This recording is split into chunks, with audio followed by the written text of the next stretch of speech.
Full ಹೊಸದಾಗಿ modern kitchen ಮಾಡಿದ್ವಿ. ಹೆಂಗಿದೆ ನೋಡ್ಬೋದು. ಎಲ್ಲ ಅಲ್ಲೇ ಕಿಚನೆಲ್ಲ ರಿಮೂವ್ ಮಾಡ್ತಾಯಿದ್ವಿ. ರಿಮೂವ್ ಮಾಡಿಬಿಟ್ಟು ಮಿಡಿಲ್ ಬಾಕ್ಸ್ ಅಕ್ವಾ ಎಲ್ಲ ಓಪನ್ ಆಗೇ ಕಾಣ್ತಾ ಇದೆ. ಚಿಮ್ನಿನೂ ನೋಡ್ಬೋದು, ಎಲ್ಲ ಓಪನಲ್ಲೇ ಇದೆ. ಎಲ್ಲ ರಿಮೂವ್ ಮಾಡಿಬಿಟ್ಟು BWP 710 ಫ್ಲೈ ಹಾಕಿ ಮಾಡರ್ನ್ ಕಿಚನ್ ಮಾಡ್ತಾಯಿದ್ವಿ. ಮಿಡಿಲ್ ಬಾಕ್ಸ್ಗೆ ಪ್ರೊಫೈಲ್ ಡೋರ್ಗಳು ಹಾಕಿ ನ್ಯೂ ಮಾಡರ್ನ್ ಥರ ಮಾಡ್ತಾಯಿದ್ವಿ. ಮೇಲೇನೂ ಲ್ಯಾಫ್ಟೂ ಎಲ್ ಟೈಪ್ ಲ್ಯಾಫ್ಟ್ ಮಾಡ್ತಾಯಿದ್ವಿ.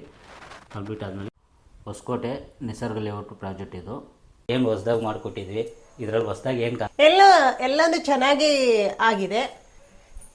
ಇದು ಚೆನ್ನಾಗಿದೆ. ಒಳಗಿನಿಂದ ಎಲ್ಲ ಕನೆಕ್ಷನ್ ಕೊಟ್ಟಿದ್ದಾರೆ. ಗ್ಲಾಸ್ ಎಲ್ಲ ಹಾಕಿದೆ, ಕ್ಲೀನ್ ಆಗಿದೆ. ಈಗ ಓಪನ್ ಮಾಡಿ ಈಗ ಕ್ಲೋಸ್ ಮಾಡಲಿಕ್ಕೆ ಇದು ಒಂಥರ ನ್ಯೂ ಟೈಪು ಪ್ಯಾಂಟ್ರಿ ಯೂನಿಟ್. ತುಂಬ ಚೆನ್ನಾಗಿದೆ, ಚೆನ್ನಾಗಿ ಬಂದಿದೆ. ಇದು ನೋಡ್ಬೋದು. ಬ್ರೇಕ್ಫಾಸ್ಟ್ ಕೌಂಟರ್ ಥರ ಮಾಡಿದ್ವಿ.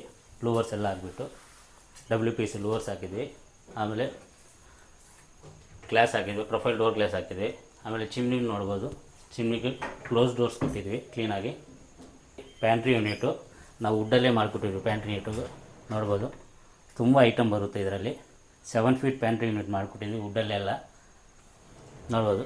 ತುಂಬ ಈಸಿಯಾಗಿ ತುಂಬ ಐಟಮ್ ಇಕ್ಬೋದು ಇದರಲ್ಲಿ.